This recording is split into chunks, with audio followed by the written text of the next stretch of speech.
Picture this, you've scheduled a grand opening of a new Publix store in Central Florida.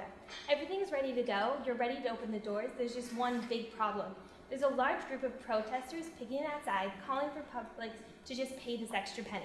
We are here today to make sure that that doesn't happen. My name is Kristen Lober, and this is my colleague Holly Brigman, and we are the Porter Center Advisors. So to start off, as I'm sure you're all aware, the CIW has been sweeping the nation with its Fair Food program, taking lots of large food retailers and fast food corporations by storm. So the question remains, why is Publix refusing to join this program that is seemingly benefiting so many farmers, workers? The answer is simple. You all understand that this solution of paying an extra penny per pound of tomatoes is really not a sustainable solution to solve the bigger problem of how these farmers are treating their workers. There are several different ethical approaches that you all could take at this point. However, there are two that we're going to emphasize today. One is the moral minimum, which is what we believe the other companies who have joined the Fair Food program have taken. They're just paying an extra penny per pound just to get the CIW off their case so they can continue operations as usual. Publix holds itself to a higher standard, which is why we recommend that you take the Kantian approach, a twofold ethical approach. The first part is that workers should be treated morally with respect and not just as a means to an end. This goes along perfectly with Publix's employee-owned philosophy. The second part of this is the categorical imperative. Think about what would happen if every time a major issue arose with ethics in a company, they just wrote off a check. That doesn't help the bigger issue at hand. Sure, money changes hands, but at the end of the day, there's no bigger change affected. Publix already holds itself to a high standard of corporate social responsibility, as is shown through your mission statement. Its dedication to employee dignity as well as being involved members in the community really can be applied through the categorical imperative to take this to all levels of Publix's supply chain. You've already mentioned that you're more than willing to pay a premium for tomatoes if they're coming from growers who are treating their workers more fairly.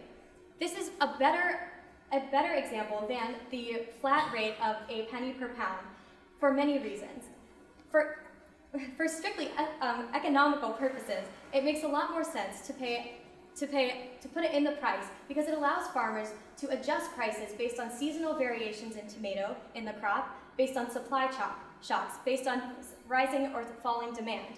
Therefore, it makes a lot more sense than just laying a flat penny per pound, especially when you're looking at variations in the tomato product themselves. When it comes to different varieties of tomatoes, some cost more, some have a higher margin. It makes much more sense to let the farmers and the companies negotiate to set the prices based on everything. So, the best approach to enact this and to educate the farmers is to hold a farmers' conference.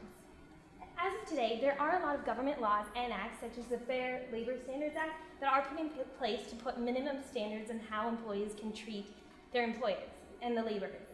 However, it's important to note that a lot of these are not granted to farm workers. Farm workers do not get commonplace protections, such as overtime pay as well as health insurance.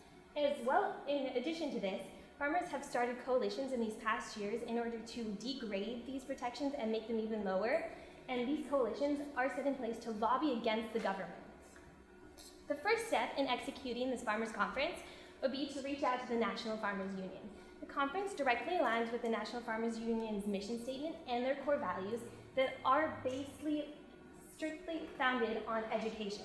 In recent years, the Farmers Union has educated their farmers on social issues such as sustainability and recycling. And another way for them to advance these programs is to enact an educational program such as the Farmers Conference to educate them on higher labor standards as well as humane treatment. As a result of the Farmers Conference, farmers will leave with a new mindset in that better working conditions can actually lead to increased company loyalty, increased productivity, and an end result of higher profitability. Research done by the International Labor Organization has shown that with better working conditions, there's an average of a 5.9% boost in profitability across all industries. So in following this conference, you should take a cue from Nike, who reworked the contracts after one of their contract factories burned down in Bangladesh as a result of unacceptable working conditions and unacceptable labor standards. In reworking the contracts, Nike set in place this third-party audit program in which they were putting these factories responsible for holding these protections higher in order to not have this issue reoccur. Nike used this as a crisis management tool, but now you have the opportunity to use this as a preventative measure.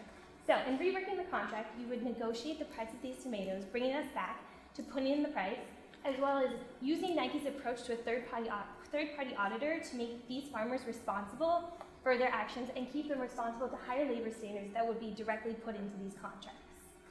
So here's a quick stakeholder analysis that we put together based on the current issue at hand. As you can see in the top right quadrant, those are the highest power, highest interest parties, which are the CIW and the suppliers or the farmers. It's really important in any steps that you would take to include them in the process to make sure that they are managed closely and understanding every step along the way and kept happy. It's important to keep in mind that the CIW may be rubbed the wrong way due to the Farmers Conference and still refusing to join the Fair Food Program. The important part to take away here is that we are all focused on the same goal of improving the quality of life for these workers. And that's what the CIW needs to understand, which is why we recommend that you talk to them before going ahead with any of this. Let them know that you would want their cooperation, their support. You would be willing to work with them, even have them join in the conference if they would so like. So here's a quick overview of some of the sales data from your company over the last 5 years. These numbers should be in billions, not millions, so I apologize for that confusion, but you can still see the trend line here, which is the key takeaway. As you can see, these issues with the CIW really have not affected sales whatsoever, which is really important, and as Kristen said, we need to use these measures as a preventative measure to keep anything bad from happening to the company's performance. So how are we going to measure the results of this conference and reworking these contracts? A company like SERBECC, a third-party auditor that does auditing all over the world across all sorts of different industries, could provide a tier system such as this, where you would be able to see quantitative data on how many farms you are seeing that are increasing their standards over time. These audits would be on an annual basis, so you would be able to see how many of these farms are moving up out of the red and yellow zones into the higher standards that are getting more and more stringent into the bronze, silver, and gold categories. So just to wrap things up a little bit, Publix needs to stand by its position of putting it in the price. It's more morally sound, it's more economically sound, and it really puts the focus on improving the lives of these farm workers in every way possible. The CIW is focused on educating the employer and the employees, and Publix should be focusing on educating these farmers to help everyone reach the best benefit possible. Thank you. Thank you so much.